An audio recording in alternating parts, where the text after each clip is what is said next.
Bonjour et bienvenue donc pour la suite de ce chapitre qui s'annonce extrêmement intéressant. Donc on parle du chapitre 12 et on est arrivé au verset tête, le verset 9. Et comme vous le remarquerez souvent, c'est en fonction de la compréhension d'un terme, ça va évidemment changer le sens. Et c'est pour cela que le livre de Michelet contient souvent des difficultés, donc non seulement dans la compréhension, et donc à plus forte raison pour la traduction, puisque je vais traduire en fonction de la compréhension de tel terme qui va donner un sens tel ou tel.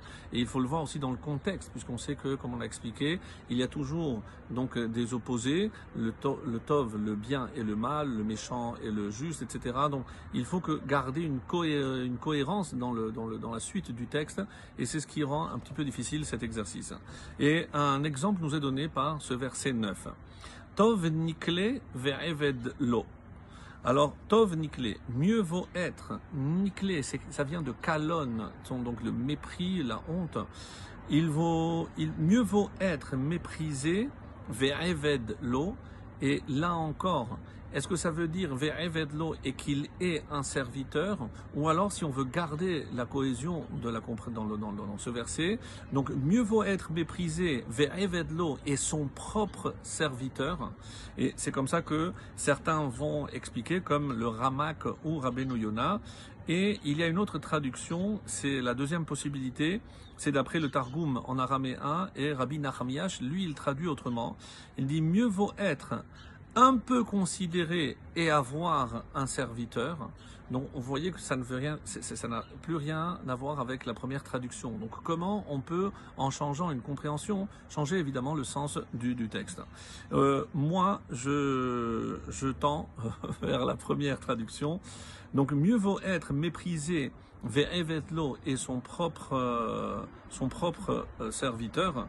Et Metsudot David, par exemple, dira aussi, c'est que il explique que Gnai hulo la'amol, c'est parce que pour lui c'est honteux de faire des travaux, comme dit la suite, Mimit kaved vachaser lachem, plutôt donc que de se glorifier, vachaser lachem, et manquer de pain. Parce que quelqu'un qui pense que ce n'est pas à lui, et c'est comme ça que l'explique par exemple le Rashi, Genai hulo la amol. Mais moi, vu l'importance que j'ai, c'est pas à moi de faire ces menus tâches. Donc, d'accord, mais qu'est-ce qui va se passer? Vachasar lachem. Si c'est pas toi qui vas travailler ta terre, parce que tu ne peux pas avoir un esclave, et donc ça renvoie au premier. Donc, ve'evedlo, il vaut mieux être son propre serviteur et au moins avoir de quoi manger. Donc ça c'est le sens général de ce verset. Alors, la suite, donc le verset Yud, verset 10, lui aussi un petit peu complexe, mais plus facile à traduire. Yodea tzaddik nefesh behemto. Le juste connaît Nefesh. Ici, Nefesh, on ne va pas traduire l'âme, mais les besoins. Nefesh behemto, les besoins de son bétail. Et les Chachamim vont dire que pas que de son bétail, mais si déjà il connaît les besoins de son bétail, à plus forte raison, les besoins des membres de sa famille. Donc, qu'est-ce que c'est un tzaddik? C'est celui qui est à l'écoute des besoins de l'autre. Donc, on commence, c'est par dans la chaîne, on commence par les plus bas. Donc, déjà, il est attentif aux besoins d'un animal, donc à plus forte raison aux besoins d'un être humain. Varachame reshaim arzari, mais rachame reshaim. Donc, est-ce qu'on va dire ici la miséricorde? Non. Alors, on peut traduire d'après le sens profond qu'on l'explique les rachamim ici, varachame reshaim arzari. Mais les entrailles des méchants, arzari, sont cruelles.